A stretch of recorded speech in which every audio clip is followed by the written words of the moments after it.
Shareholders and investors behind several well-known British companies have launched Enterprise Britain, a new movement calling for the UK to become a nation of shareholders so that the benefits of economic growth are shared more widely. Enterprise Britain has today brought out a new report calling for urgent measures in three areas: ambition, capital and talent.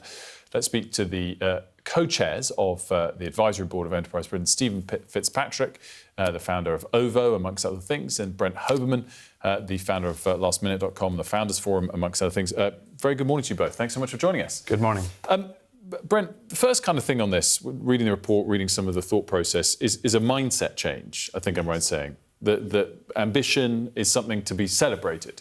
Ambition and entrepreneurship, absolutely. So I think we have lots of small entrepreneurs, but we need bigger ones. We need to help them scale, and we need to not resent them when they get bigger. So in order to do that, we need to have more people benefit from their success. And in that sense, Stephen, it's sort of understandable why perhaps here versus America, often the kind of comparison that's given, why people aren't as positive towards ambition, because people aren't given a stake in the success that they might see around them.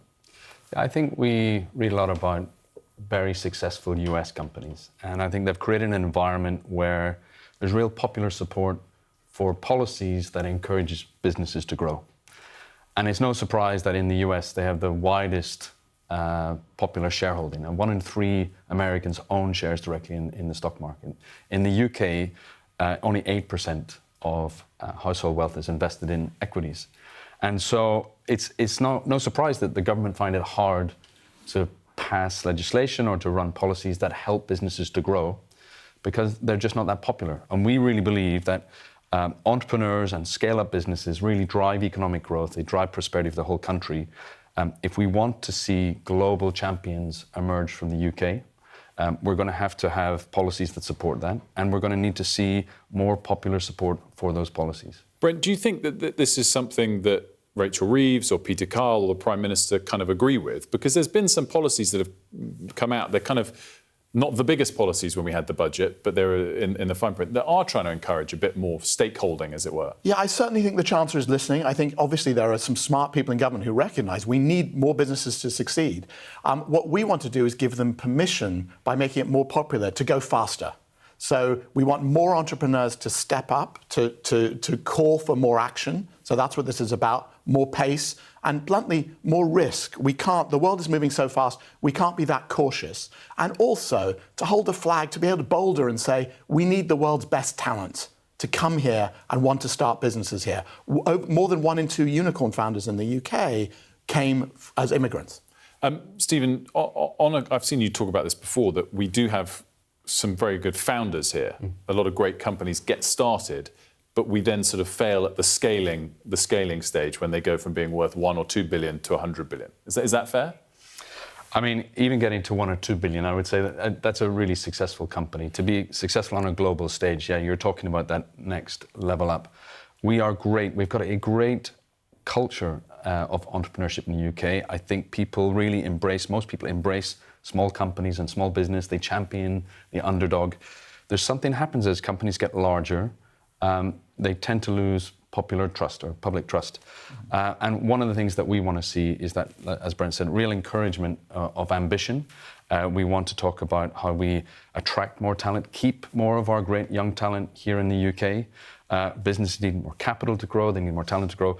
Most of all, I think we need to create an environment where it's easier to scale and there's less friction in the process. And it's something we talk a lot about in the report. But Brent, I'm sure you saw comments made to Sky News, Ed Conway, a few weeks ago from Jim Ratcliffe as it related to immigration. It sounds like you guys have a much more positive view of the impact of immigration on the economy. I think what politicians need to do, leadership, is doing the right thing, not the popular thing. So I think it's populist to say all immigrants, and yes, you can argue there are too many unskilled immigrants. There's a huge difference, and it should be pretty simple for people to understand that if you're saying the world's best talent, the people who've created those amazing companies in America are mostly immigrants. The people who've created most of them here are mostly immigrants. We want more of those, not less of them. And the last thing we want is a general anti-immigrant rhetoric to dissuade those people from coming to this country. So let's be bolder in that messaging, and let's do the right thing, not the popular thing. Stephen, the other kind of criticism that was included coincidentally, in that Jim Ratcliffe interview, was about energy costs here.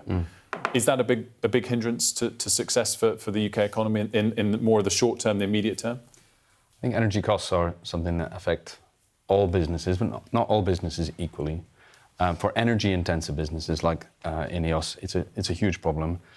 Our report was very much focused on issues that are more broad-based, that affect more cultural, more societal, and I think, as Brent was saying, we should have an open arms policy to really talented, skilled immigration, where their immigrants are bringing their talents and creating jobs. The other thing we really need to think about is, as I said earlier, retaining our best talent. We hear so many times about people wanting to leave the UK. I mean, thankfully, the weather today, the sun is starting to shine, maybe spring is coming.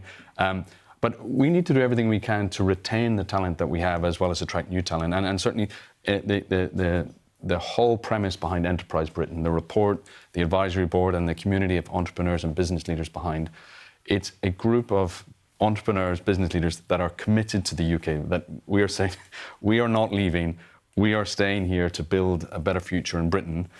But we need both other entrepreneurs to follow behind us, business leaders to join this movement, and politicians to think about how can we create that environment for British companies to become global champions. Stephen, Brent, great to see you. Thanks so much for joining us this morning. Thank you.